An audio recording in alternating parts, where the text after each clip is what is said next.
Okay, and here we go. This is going to be really, really fun. Yes, I know. What? I mean, going back to good old PlayStation. I'm having a case of deja vu. I got to say, well, how many PlayStation games have we played so far? We've played X4, we've played Crash Bandicoot 3, Ape Escape.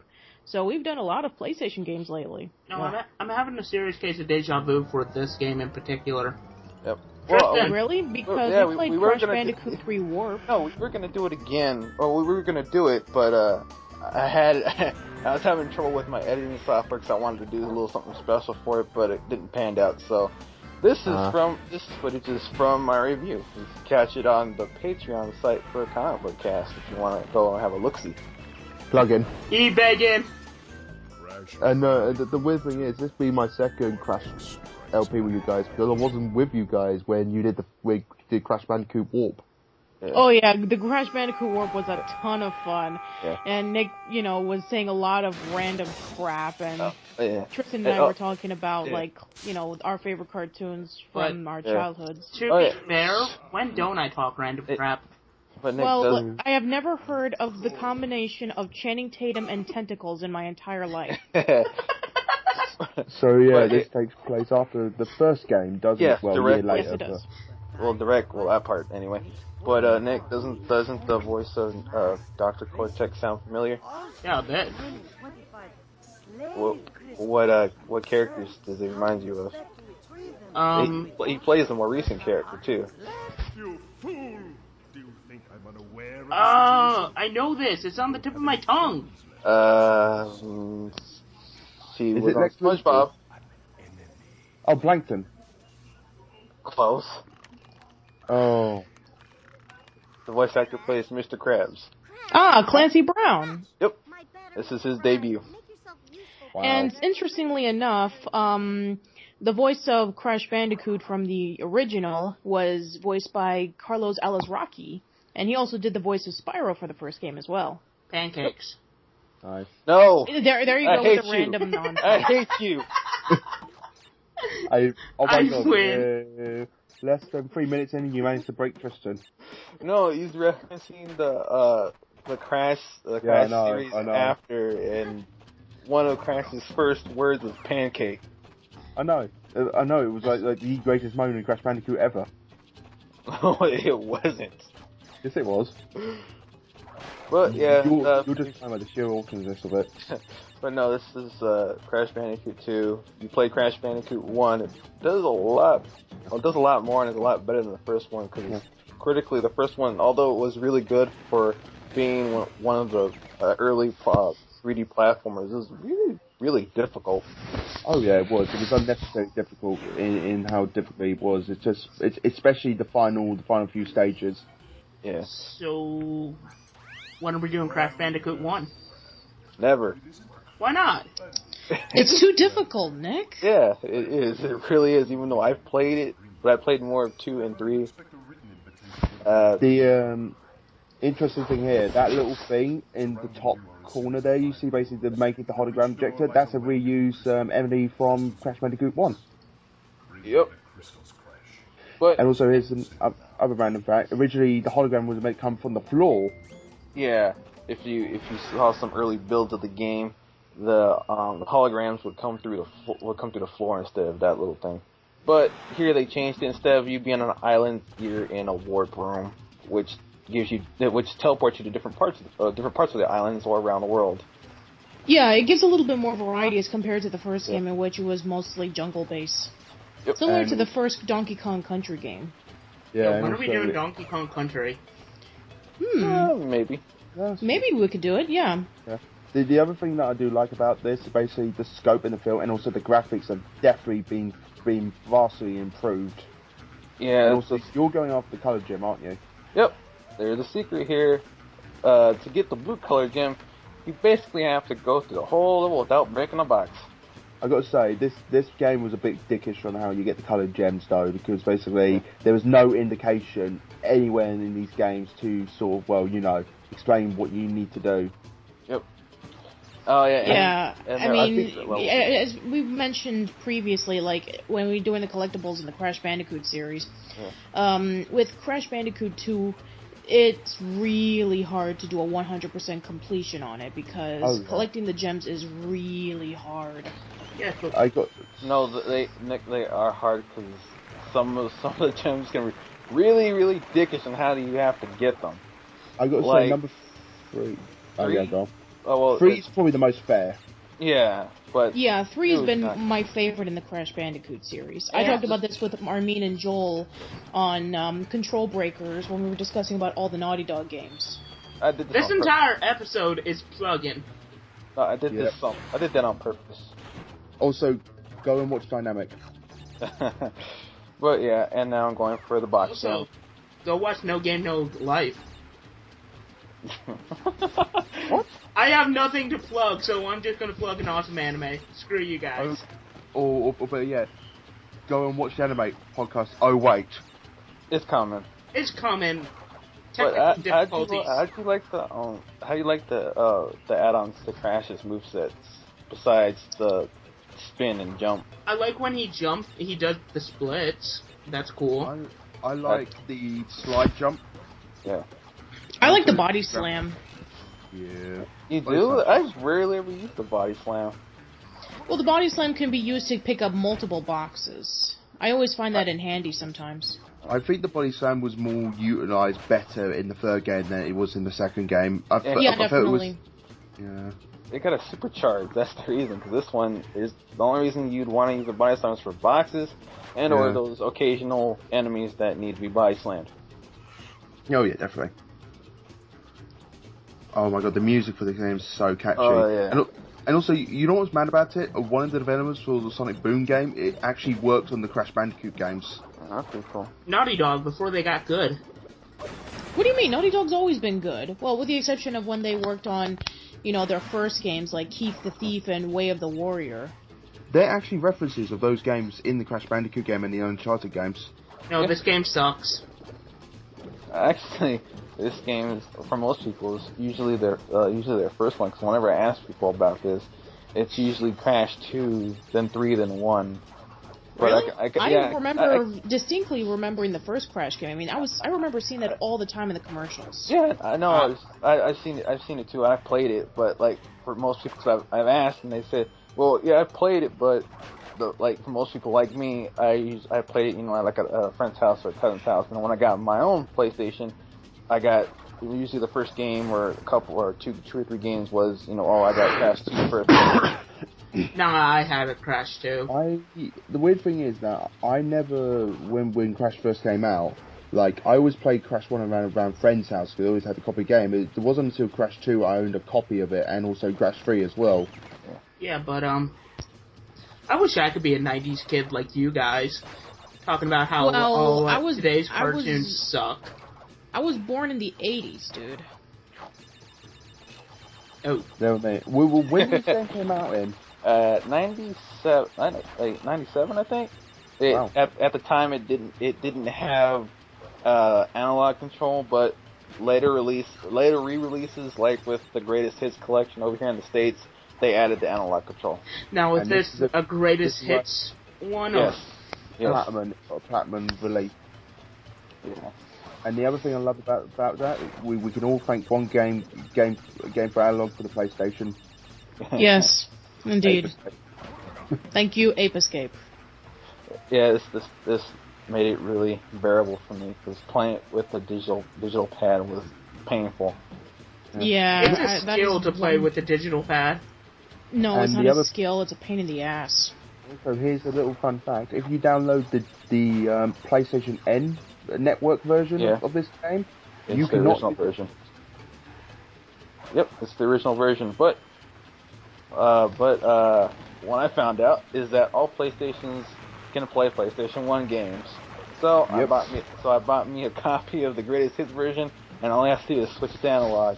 Yes, but I don't have a PlayStation 3. What are you missing out? No, I just have a PlayStation 4, playing Watch Dogs and Infamous Second Son and Waiting for Destiny. So, a good game and mediocre games. Dude, Watch Dogs is awesome. Screw you. Yeah, it is. No, it's not. It's actually mediocre and shit. This is the easiest color gem to get if you know what you're doing. I'm surprised you didn't show off the hidden Easter egg. If you go into a level, you come out of it without anything. Oh, yeah. And also, that goes on like 5 or 6 times as well. You keep doing it. Brilliant. Basically, if you go into a level and don't get the crystal and come out, Cortex will be pissed at you and tell you what it looks like, and you can keep doing this for about 6 or 7 times, and he'll keep doing the same thing over and over again, telling Crash what the crystal looks like. It is amazing.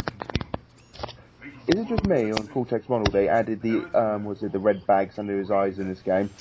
I think it's more defined because in the first game he did have the bags. Yeah. Yeah, but you want to know what I want to know? What's that? Is that what are we gonna do? Conquer's Bad Fur Day. Conquer's Bad Fur Day? Good question. Dude, that game is awesome. It would, I could probably get it. Thank you. But I know it's good. And here's the level that was on, I guess, the demo disc? PlayStation. Yes, it was, yes. It was the snow level. Weirdly, kind of odd choice to pick. Yeah, well, one thing here is that most people don't like. The only levels they don't like in Crash 2 are the snow levels because they actually gave it real ice physics. Yeah. The one thing, I thought people hate the Crash Bandicoot 1 tower levels. Oh, well, those were horrible. Have you ever played the hack version of the game when you actually played the kind of finished version of that game? No, I've never played it before. Then again, I didn't know hackers. Well, I didn't know hackers until I was in college. Well, no, they did what they did, like, you know Game Shark? Yes. Of course. Yeah. No. They did a Game Shark thing inside of it, and what they found, something kind of interesting. Basically, they found a bunch of unfinished levels in the game, but one level was almost finished. And it basically, the only thing it was missing 1 or 2 things, but apart from that, it was completely workable. But guess why it was taken out of the game? It was too hard. Because it was too difficult to control? Yeah. Apparently, you know a lot of people scream about that level you climb up the tower when it's raining and thunder and lightning and stuff like that? Yeah. No. Yeah, there was a harder level than that in the game originally. What's a Game Shark, though? It's like it's kind of like the PlayStation equivalent of the game Genie. Oh, you mean that thing that you slap your basically it's Super Nintendo games in, yeah, and it gives you cheats. ultra cheats? Yeah, that's basically what Game Sharks were. Hey, remember back when video games had cheats? Yeah. Games still do have cheats. Name 5 that's not Grand Theft Auto. Shit. Oh, for sure. And here's a little secret for people who don't know. The hint box to get these is up there. It's very well hidden. Yeah. Bye, Seal. Where's PETA when you need him? Well, you're a Bandicoot. They're having a go at Mario for wearing Tanuki suit. They're having a go at everyone ever because Pokemon games are all about dog fighting. And also they're having a go at you, Nick, because you are a redneck and you like shooting animals. I am not a redneck. I've never shot an animal. I can't shoot Bambi's mom. Yes, you did. Dude, Nick was born in 1996, and the last time that I checked, Bambi came out in the 40s. But so, unless Nick has the TARDIS in which he can go back in time and shoot Bambi's mom, then it's not possible. Be fair, how many times did Disney re-release that shit? Good point. 5 times in my lifetime. Oh, there's Embryo. It's Embryo, who was the second final boss in Crash Bandicoot 1, and this time, because of some misunderstanding between him and Cortex, he basically wants revenge on Cortex now. Yeah, because Crash is an idiot. He doesn't know what the crystals are for. Rio thinks that Crash has teamed up with Cortex. Yeah. Yeah. Crash.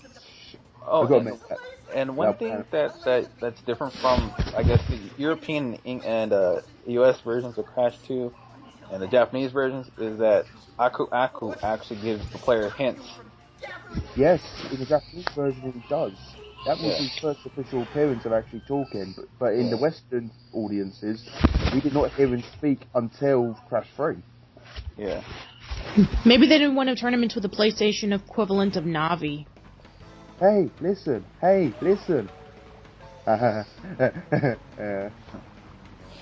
Yeah.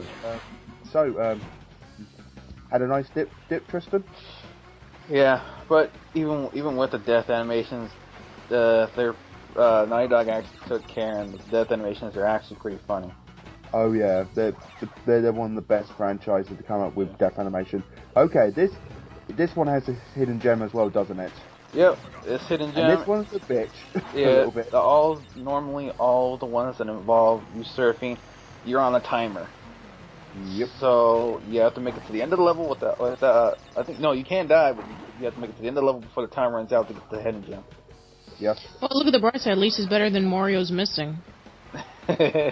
Or Mario's time machine. Well, I know why. Or that too. No, why did you have to do that? It was Luigi's first game. Yeah, no. And the best one was the best game ever. The best Zelda game ever is the Zelda CDI game. No, seriously, that's the best Zelda game I have ever played.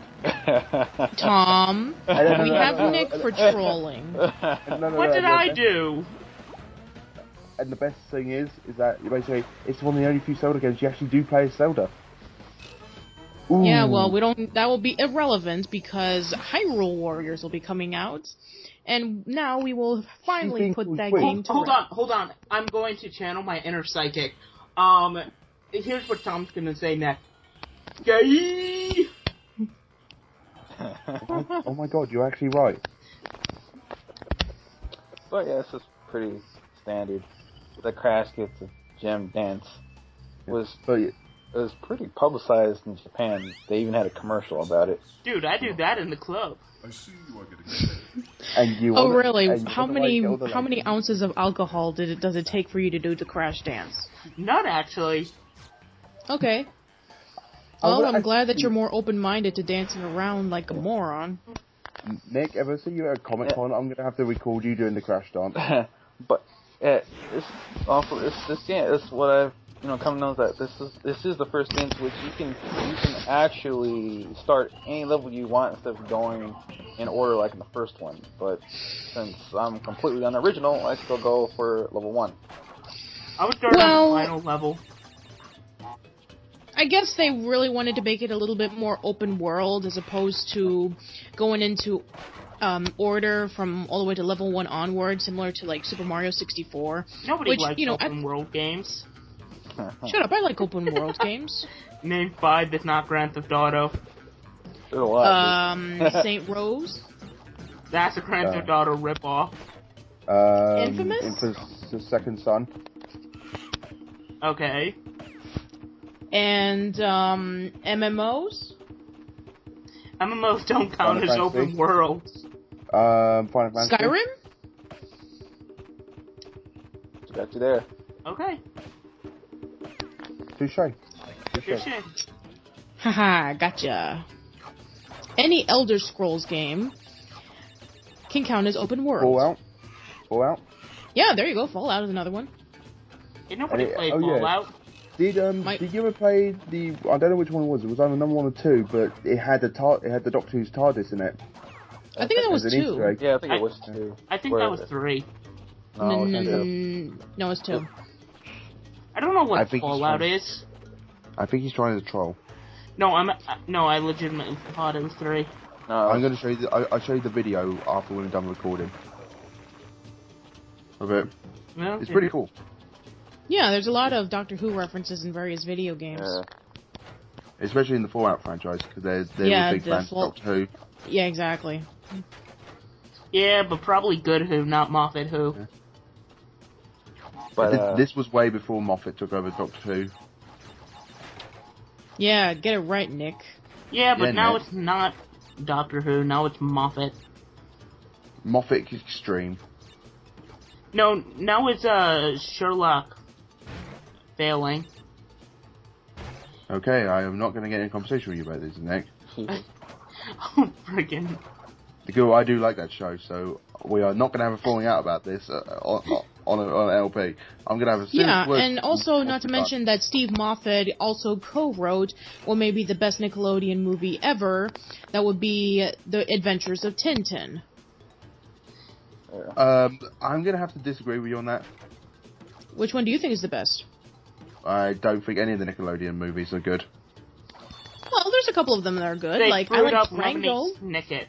Okay, they fucked up letting me snick it. Yes, that's true. But I Hey liked, Arnold, Rugrats. This goes okay, on. yes. Okay, yes. The Wild Thornberries. Yes, that one also sucked. And what was that one that had Amanda in it? Amanda Bynes, she wasn't in a Nickelodeon movie. Which one of the ones who was with Cohen Cokins? Or whatever the fuck his name is. Oh, you mean Frankie Muniz? Are you talking about Big Fat Liar? That's not a Nickelodeon movie. Well, he looks like one and sounds like one. Yeah, I know.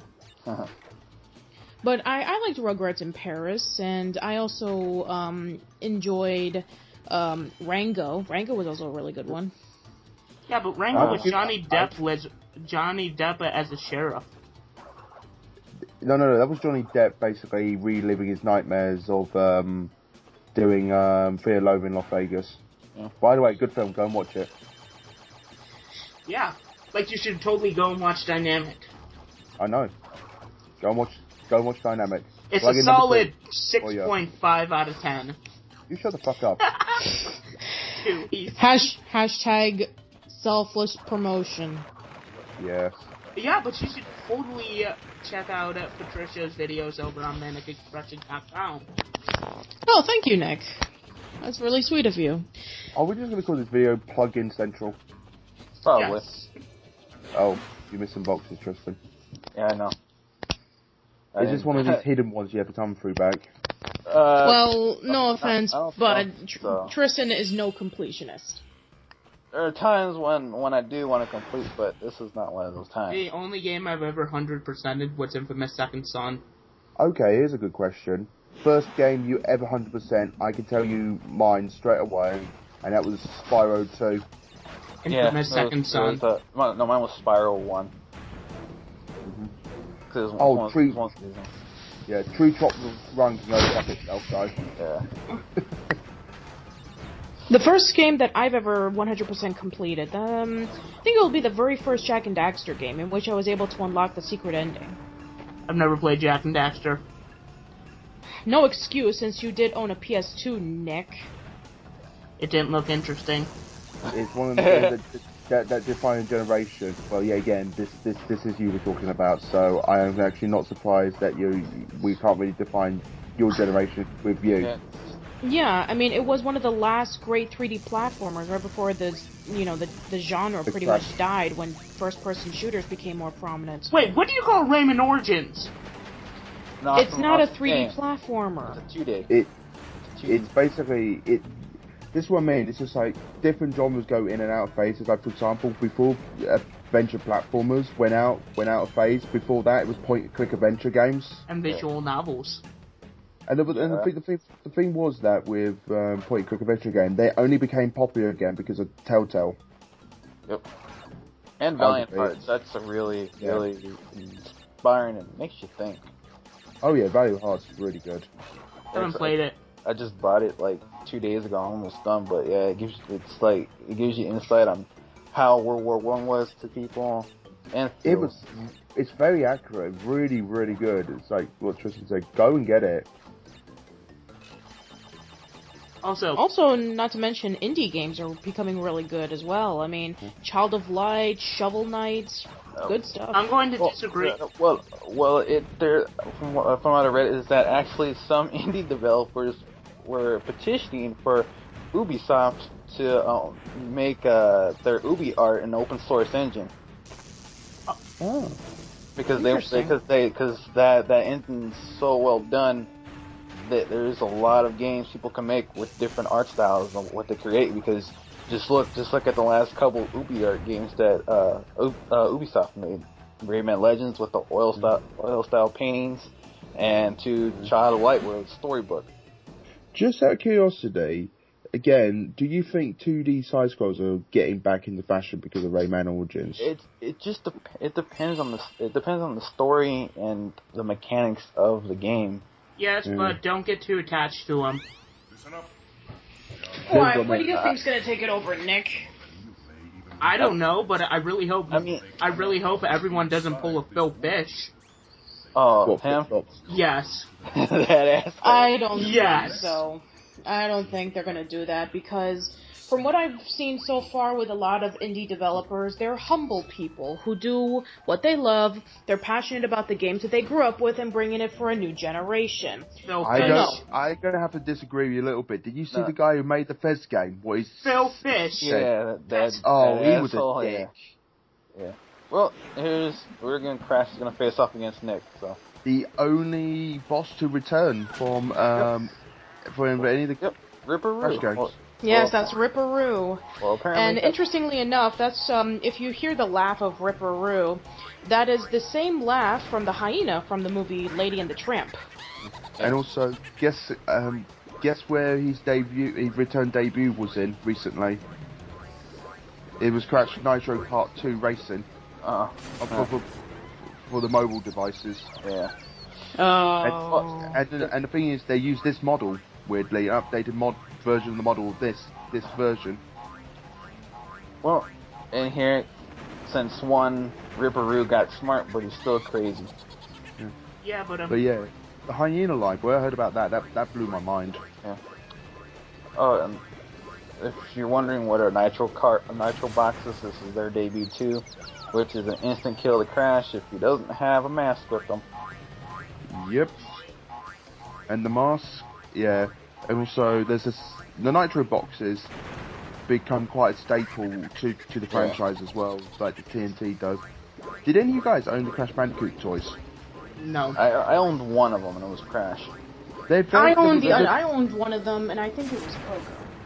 Nobody liked Crash. They were not nicely made, but the problem was that they didn't hold together very well. That was the problem. Yeah. Unfortunately, but you know. And there we go. Yep, Ripperoo is not that hard. Yeah, but I'm just going to say one thing. All the bosses are not that hard. Yeah. Yeah, but back on Fez. Frickin' Fez got re-released on the PS Vita. I didn't buy it because I don't support the fish because he's an asshole. Yeah, I do not because agree here at with PlayStation, we don't support assholes. Unless it's Nick. Hey! Yeah. No, you're not wrong. We all need one arsehole. Well, for him it's a completely different thing, but yeah. The thing is, we all need one arsehole, and Nick is ours. Oh yeah, and why does Polar sound like a dog when he's a bear? I don't know, Polar's so adorable. But yeah, again, it's funny what you do to him in this walk room, though. Yeah, and that's going to be the first and last time that Coco ever talks. But with that, we'll get back to part 2 sometime. Pancakes. Okay.